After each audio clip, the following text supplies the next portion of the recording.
तो नमस्कार देवी और सज्जनों, स्वागत है आप सबका एक और नई वीडियो में। इस वीडियो में आपके लिए लेकर आ चुके हैं परमुटेशन एंड कॉम्बिनेशन का पार्ट 3। आई होप आप लोग ने पार्ट 1 एंड पार्ट 2 देख लिया होगा। पार्ट 1 में मैंने basic meaning of theorem of multiplication और थ्योरम ऑफ एडिशन समझाया है। पार्ट 2 में मैंने फैक्टोरियल इंट्रोड्यूस करके आपको थोड़ा सा परमुटेशन का स्टार्ट करा है। इस वीडियो में भी हम परमुटेशन करेंगे, बट आई नो मैंने परमुटेशन की डेफिनेशन नहीं बताई है, ठीक है, मुझे पता है। ये दो क्वेश्चन करने के बाद ना देखना कितने प्यार से हम लोग परमुटेशन को कंप्लीट कर चुके होंगे। मैं ये कह ही नहीं रहा कि हम स्टार्ट करेंगे, we will have done permutation.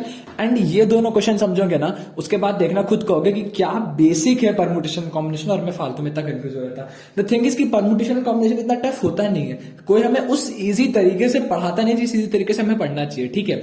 And ये आपकी गलती नहीं है, मेरी गलती भी नहीं, सबके साथ ऐसा होता है। बहुत सारे टीचर्स, मैं किसी टीचर को क्रिटिसाइज नहीं कर रहा हूँ, but it depends from teacher to teacher क्यों कैसे पढ़ाता है। जब मैंने पढ़ा था तो मुझे भी समझ में आया था। मेरे को अपने स्कूल सर से थोड़ा सा आया, फिर मैं जहां कोचिंग पढ़ता था वहां से थोड़ा सा आया, फिर मैं जहां पे वो यूट्यूब पे भी कभी कभी थोड़ा थोड़ा पढ़ लेता था। एक दो चैनल से, यूट्यूब पे 2-3 चैनल थे, उनसे थोड़ा थोड़ा पढ़ा।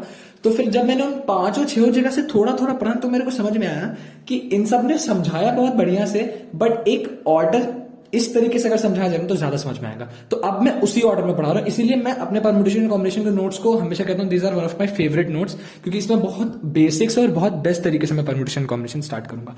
कल हमने एक बॉयज एंड गर्ल्स वाला क्वेश्चन कहा था, आई होप वो आप लोग को आ गया होगा। अगर नहीं आया तो please make sure to watch that video. And now we are going to start with this question which says we have 7 boys and only 3 chairs. तो अब आपको उन 3 चेयर पे 7 में से किसी भी लड़के को बैठाना है। लाइक उन 3 चेयर पे बंदे बैठाने और आपके पास बंदे टोटल 7। अब इमेजिन कर लो कि we have condition as this is our C1, this is our C2 and this is our C3। ठीक, एक मिनट पेन उठाने दो ब्लू वाला।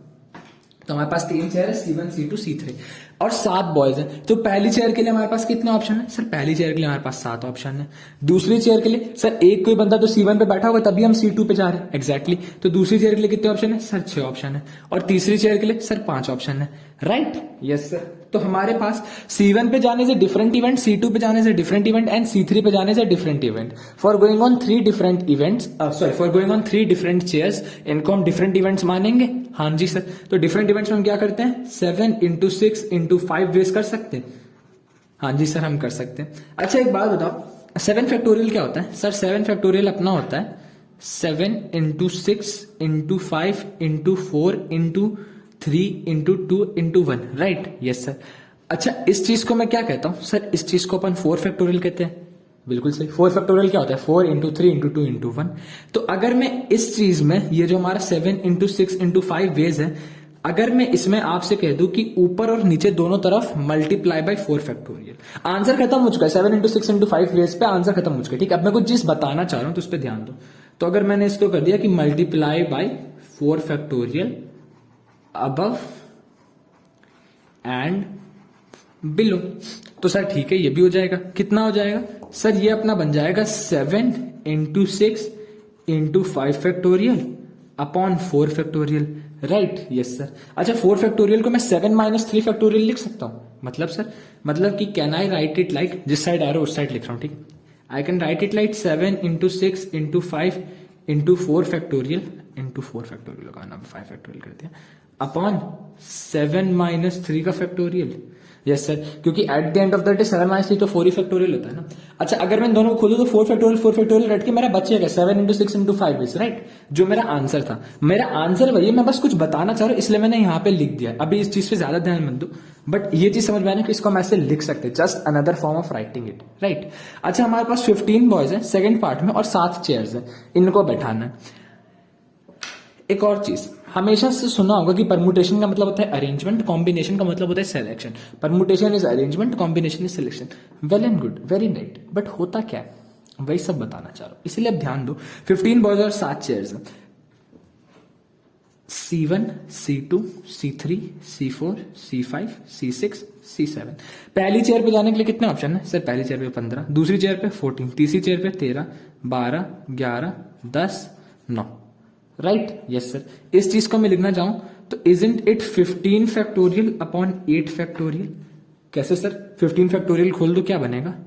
15 into 14 into 13 into 12 into 11 into 10 into 9 into 8 factorial. This is 8 factorial, right? दिख नहीं रहा हूं मैं, दिखा रहा हूं। This is 8 factorial upon 8 factorial, तो ये दोनों कैंसिल हो गया। तो अपना वेज तो वही है ना 15 इंटू, क्योंकि ये एक इवेंट है और मैंने बताया था कि हर इवेंट में क्या हो जाता है, मल्टीप्लाई हो जाता है, राइट,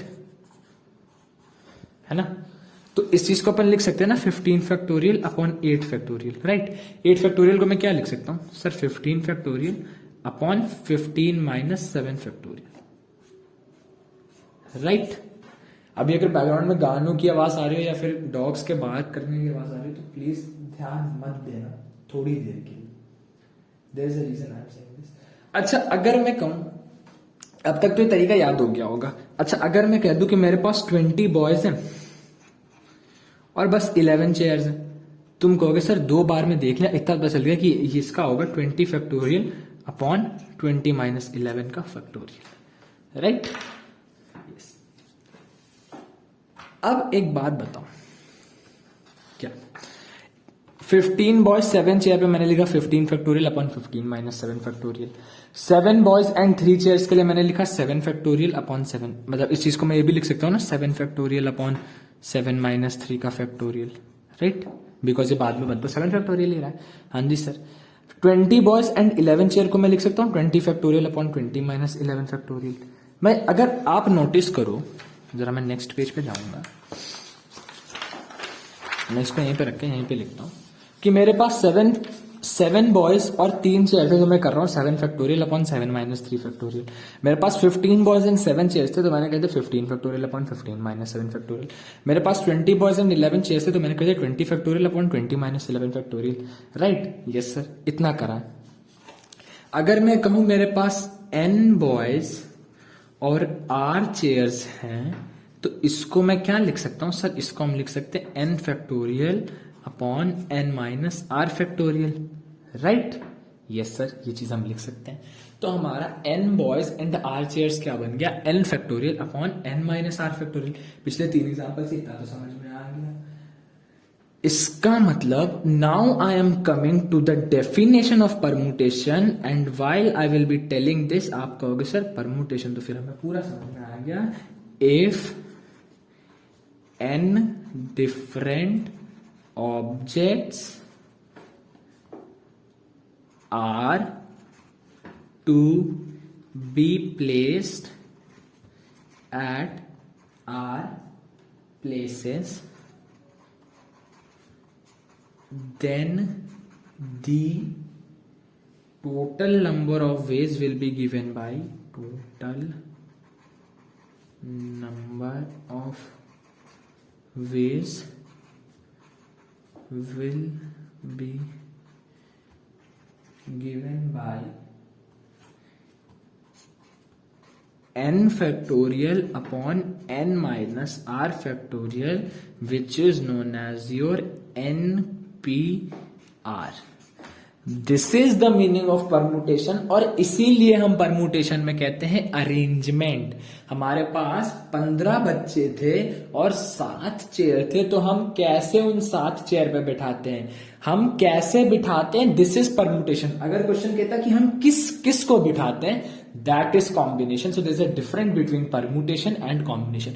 परमुटेशन का मतलब हम कैसे अरेंज करते हैं, एंड कॉम्बिनेशन का मतलब है कि हम कैसे सेलेक्ट करते हैं।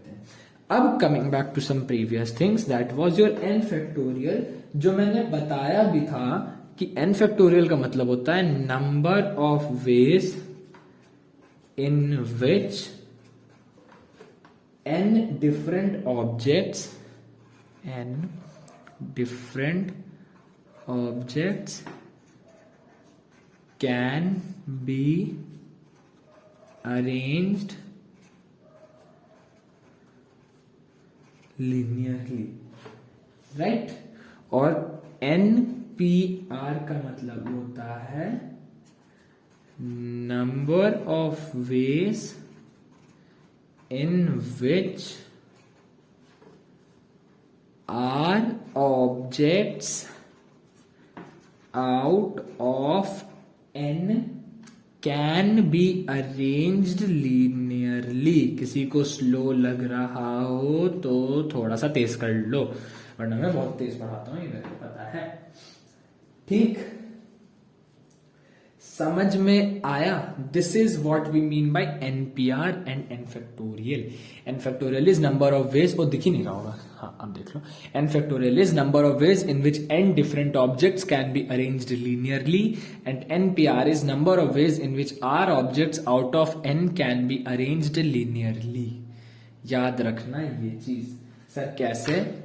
समझ लो मेरे पास एक ब्लॉक है जिसमें मैं 4 अल्फाबेट डाल सकता हूं, 1 2 3 4. इन चार ब्लॉक्स में डालने के लिए I have 10 different letters and I have 4 box to keep them. Right, 10 different letters और 4 बॉक्स हैं टू कीप देम. तो अब मैं कैसे, तो मेरे पास पहले के लिए चॉइस है कि मैं इसमें 10 लेटर्स डाल दूं, दूसरे के लिए चॉइस है कि मैं 9 लेटर्स डाल दूं, तीसरे के लिए चॉइस है कि मैं 8 लेटर्स डाल दूं और चौथे के लिए चॉइस है मैं 7 लेटर डाल दूं. राइट, इतने ही, क्योंकि इसमें एक चला जाएगा, फिर इसमें जाएगा, फिर इसमें, फिर इसमें. तो इसी चीज को मैं ऐसे लिख सकता हूं ना कि मैं I can even write it as 10p4. क्यों?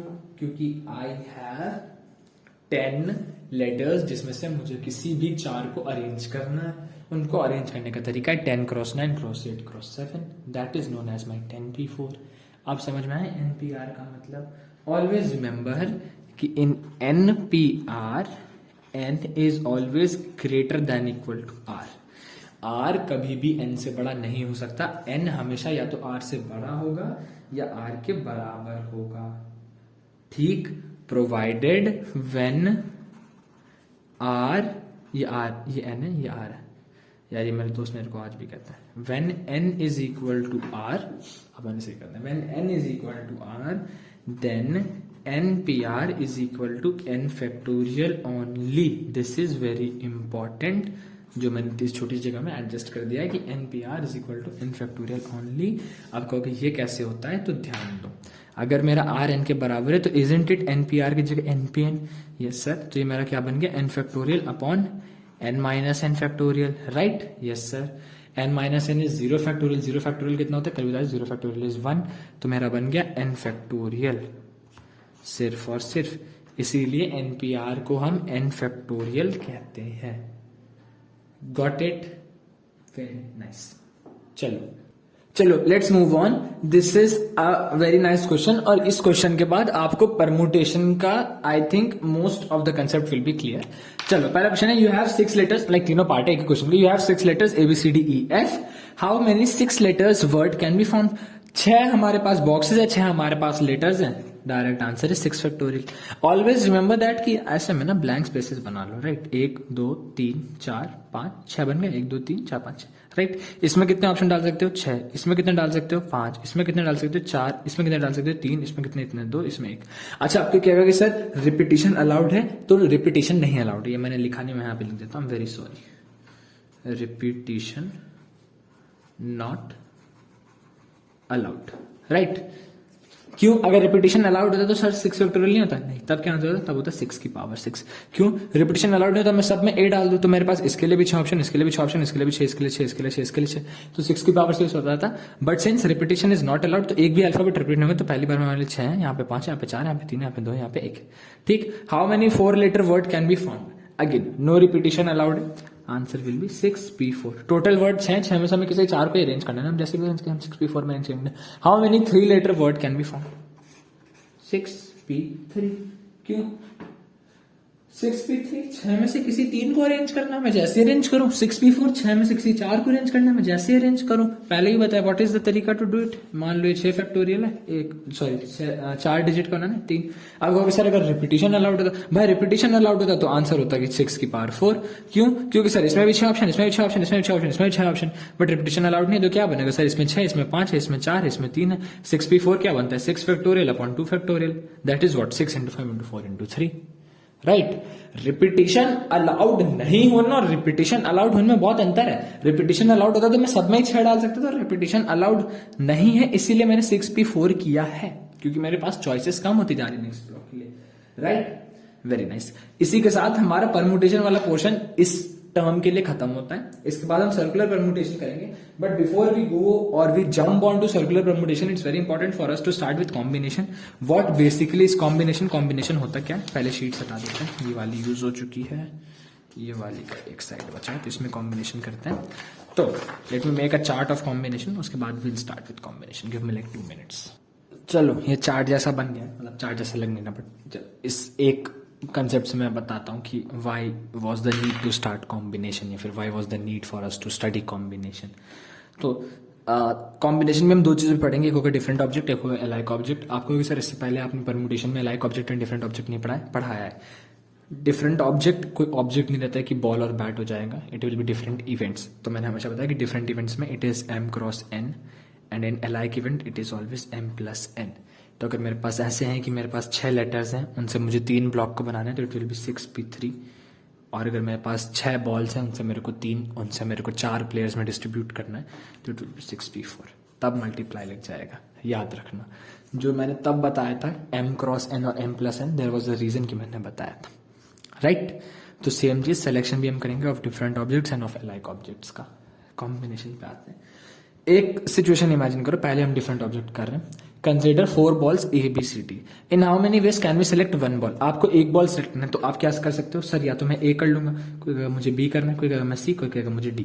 इन चारों में से कोई तरीका तो नहीं, तो आपके पास सिलेक्शन के कितने तरीके हैं, सर 4 वेज है, राइट। अच्छा, अगर मेरे को 2 बॉल सेलेक्ट करना है, सर आप कहोगे सर मैं A B कर लूँ, कोई कहेगा सर मैं A C कर लूँ, कोई कहेगा मैं A और D कर लेता हूँ, कोई कहेगा सर मैं B और C कर लेता हूँ, कोई कहेगा मैं B और D कर लेता हूँ, कोई कहेगा सर मैं C और D कर लेता हूँ, राइट। इसके अलावा तो कोई ऑप्शन है नहीं आपके पास, बस ये 6 वेज हैं। अब ये मत सोचना कि C और D और C अलग अलग होंगे, नहीं भाई, आपको कोई भी 2 करने थे, तो आप या तो A और B लोगे, या तो A और C, या A और D, या B C B D, या C D। D C और C D एक ही काउंट होगा, ठीक है। तो ये तरीका है सिलेक्शन का। In how many ways can we select 3 ball. अच्छा, अगर मुझे 3 बॉल सेलेक्ट करना है, तो मैं या तो सर A B C लूंगा, या फिर मैं क्या लूंगा, या फिर सर मैं B C D लूंगा, या फिर सर मैं C D A लूंगा, या फिर सर मैं D A B लूंगा। तो हमारे पास इसके लिए भी 4 वेज है। बस 4 तरीके हैं हमारे पास किसी बॉल को लेने के लिए। अब किसी को इतना नहीं लगा कि DBC और BCD अलग अलग है, नहीं भाई, आपको 3 बॉल उठाने हैं, आप जिस भी ऑर्डर में उठाओ, ऑर्डर इज नॉट इंपॉर्टेंट, आपने सेम 3 बॉल उठाए, राइट। तो हमारे पास कितने वेज है, sir 4 ways. Coming to the next, in how many ways can we select 4 balls, यानी कि हमें चारों लेने A B C D, एक ही तरीका है भाई उठाने का, सो ओनली 1 वे। अब ये मत कहना कि सर नहीं मैं पहले B उठाऊंगा, फिर मैं D उठाऊंगा, फिर मैं उठाऊंगा, फिर मैं C, तो दूसरा नहीं। आपको 4 बॉल उठाते हैं, आप वही 4 उठाओगे ना, 4 बॉल आपके पास है और आप वही 4 उठाना चाह रहे हो। In how many ways can we select 0 balls, 1 way. क्यों, मेरे को एक भी बॉल नहीं उठानी, ये भी तो एक ऑप्शन है ना कि मैं एक भी बॉल ना उठाऊं, राइट। अब कहोगे in how many ways can we select 4 balls में, ये भी तो हो सकता है कि मैं एक भी ना उठाऊं। भाई यहाँ पे तेरे को श्योरिटी कह रहा है कि तेरे को 4 उठाने, यहाँ पे वो श्योरिटी कह रहा है कि तेरे को एक भी नहीं उठानी, तो एक भी नहीं उठाने का तो एक ही तरीका है। ऐसा तो कहोगे नहीं कि मैं -1 तरीके में चले जाऊंगा। तो ये 4 बॉल है, तो 4 में से एक भी नहीं उठानी, तो there are in how many ways can we select 0 balls, 1 ways, right. अब देखो जो चीज मैं कहना चाहता हूं, अगर मैं ये बोल दूं आपसे, नेक्स्ट पेज पे क्वेश्चन लिखना और फिर बताना। अभी इसमें कोई डाउट नहीं होगा। If there is any doubt you can join our Telegram group और you can even DM us on Instagram, will clarify your doubts. But अभी मैं जो चीज समझाना चाहता हूँ, मैं उस चीज को लिखता हूँ नेक्स्ट पेज पे, फिर बताता हूँ मैं क्या बताना चाह रहा हूँ। हाँ जी, तो अब देखो, सपोज वी हैव, अब मेरे पास है कि suppose we have 100 balls and आपको 0 बॉल का सिलेक्शन करना है, तो आपको सिर्फ 0 बॉल को सिलेक्ट करने का तो एक ही तरीका है, 1 वे, राइट। पहले हमारे पास 4 बॉल्स थी, अब अभी भी हमारे पास 100 बॉल्स हैं, बट हमें एक भी बॉल को सिलेक्ट थोड़ी करना है, तो एक ही तरीका है, 1 बॉल का सिलेक्शन, सर 100 वेज हो जाएंगे। क्यों, जितने नंबर ऑफ बॉल्स उतनी बार सिलेक्शन, कोई A लेगा, कोई B लेगा, कोई C लेगा, कोई D लेगा, तो 100 से ज्यादा तरीके तो नहीं है। अब आते हैं 2 बॉल का सिलेक्शन। 2 बॉल का सिलेक्शन के लिए आप क्या करोगे, पहले हम नेम कर लेते हैं कि suppose we have B1 B2 B3 and so on up till B100, right. अब मेरे पास 2 स्लॉट्स हैं, 1 2। पहली स्लॉट में लेने के लिए मेरे पास कितनी बॉल है, सर 100 बॉल्स हैं, और दूसरी स्लॉट में मेरे को बस 2 बॉल का सेक्शन लेना, कितनी बॉल्स हैं, सर 99 बॉल्स हैं। तो क्या इस स्लॉट में बॉल का जाना और इस स्लॉट में बॉल का जाना एक इवेंट है, नहीं सर अलग अलग है। तो आपको अगर सर मल्टीप्लाई कर दो 100 × 99, हाँ सर ठीक है। तो क्या ये आंसर सही है, इज दिस आंसर सही, no this is not, this is wrong. Why, because that was permutation. Permutation में हमें अरेंज करना था, तब ये आंसर सही होता। यहाँ पे दिस इज कॉम्बिनेशन। कॉम्बिनेशन का मतलब समझो कि किसी बच्चे ने पहले B1 लिया और उसके बाद उसने B2 लिया, राइट। किसी बच्चे ने हो सकता है B2 लिया होगा, किसी बच्चे ने शायद B1 लिया होगा। अगर मैं ये मान लूं कि जो भी दोनों बॉल सेलेक्ट हुई that was B1 and B2, कोई भी हो सकता है, B3 B4 हो सकता है, B5 B1 हो सकता है, कोई भी दो, बट मैंने अज्यूम कर लिया कि 2 बॉल सेलेक्ट हुई B1 और B2। अब कोई पहले B1 लेगा फिर B2 लेगा, लेकिन कोई ऐसा भी तो होता है जो पहले B2 ले ले फिर B1 ले ले। अब क्या दिक्कत है कि परमुटेशन में पहले B1 लेना और फिर B2 लेना वॉज वन इवेंट, एंड पहले B2 लेना एंड फिर B1 लेना was one event. They were two different events because that was permutation. Permutation was dealing only and only with arrangement. But this is combination. Combination में select करना है आपको. B1 और B2 दो ball उठाने, किसी भी तरीके से उठाओ, combination has nothing related to it. तो इसीलिए इसका answer is 100 into 99 upon 2 factorial. Always remember. क्यों? याद रखना. मान लो B1 पहले सिलेक्ट हुआ और फिर B2 सेलेक्ट हुआ, ये एक सिलेक्शन हुआ. लेकिन मैं अगर B2 पहले सेलेक्ट कर लूंगा और फिर मैं B1 को सेलेक्ट करूंगा तो मेरा सिलेक्शन क्या बनेगा? तो मेरा सिलेक्शन बनेगा B2 B1. और इससे पहले मेरा सिलेक्शन क्या बना था? इससे पहले मेरा सिलेक्शन बना था B1 B2. अब यार ये दोनों अलग अलग सिलेक्शन थोड़ी ना है. अगर मेरे को ओपन करने के लिए विराट कोहली और रोहित शर्मा को भेजना है तो ये एक ही सिलेक्शन है ना. मैं एक पेयर ही तो सिलेक्ट कर रहा हूं, मुझे रोहित और विराट से ओपन करवाना है. लेकिन पहले स्ट्राइकर एंड पे रोहित जाएगा या विराट जाएगा, वो अरेंजमेंट पे डिपेंड करता है. ठीक, सेलेक्ट मैंने दो बैट्समैन को करा, रोहित एंड विराट. डन. ठीक, भाई रोहित एंड विराट मैंने दो प्लेयर सेलेक्ट कर लिए. अब बैटिंग करने कौन जाएगा और रनर एंड पे कौन रहेगा वो अलग चीज है. That is arrangement. But select करने के लिए रोहित और विराट को सिलेक्ट करना है, विराट रोहित को सिलेक्ट करना, दो अलग अलग इवेंट में दो प्लेयर सिलेक्ट करने कर लिए. इसीलिए मैंने 2 फैक्टोरियल से डिवाइड कर दिया.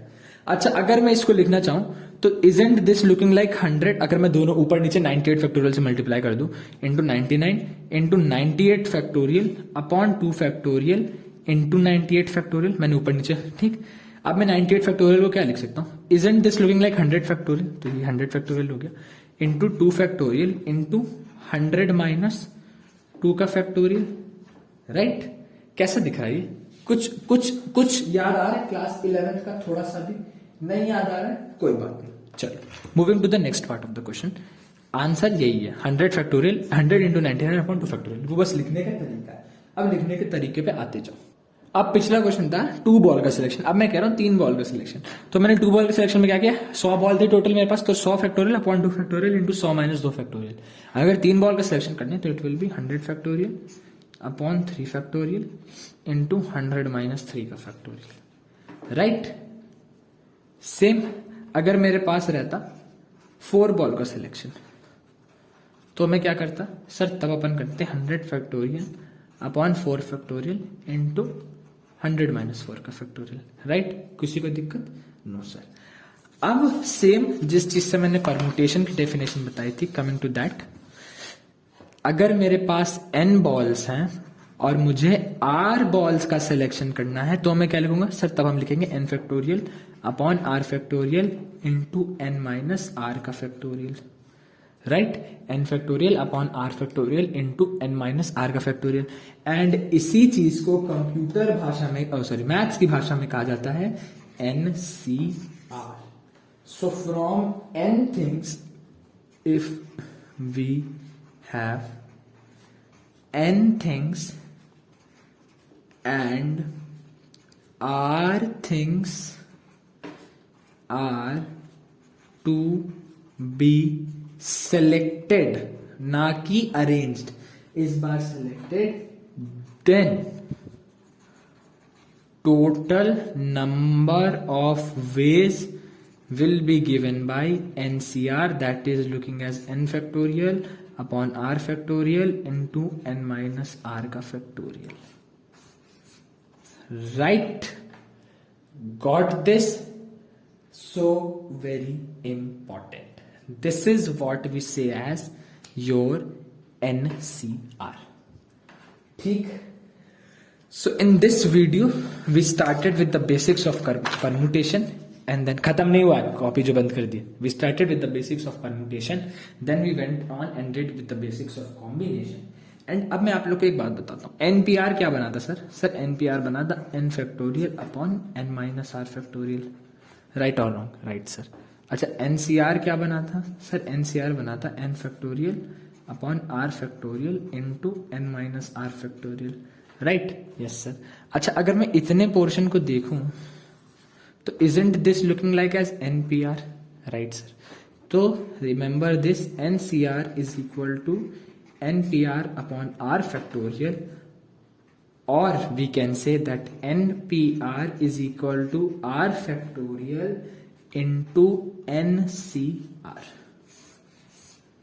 very very important. Remember this, right?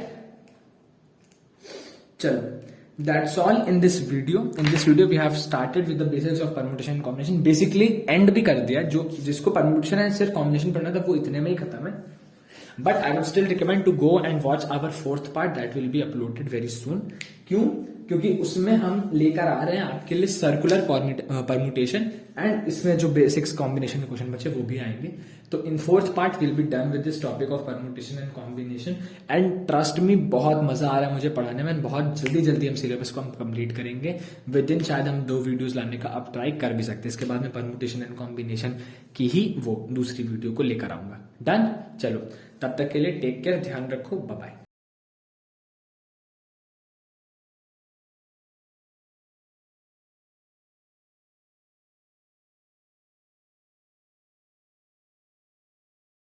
पूरी दुनिया में सबसे निराला, धरती ले अमर रे उठे जो मेरा गला.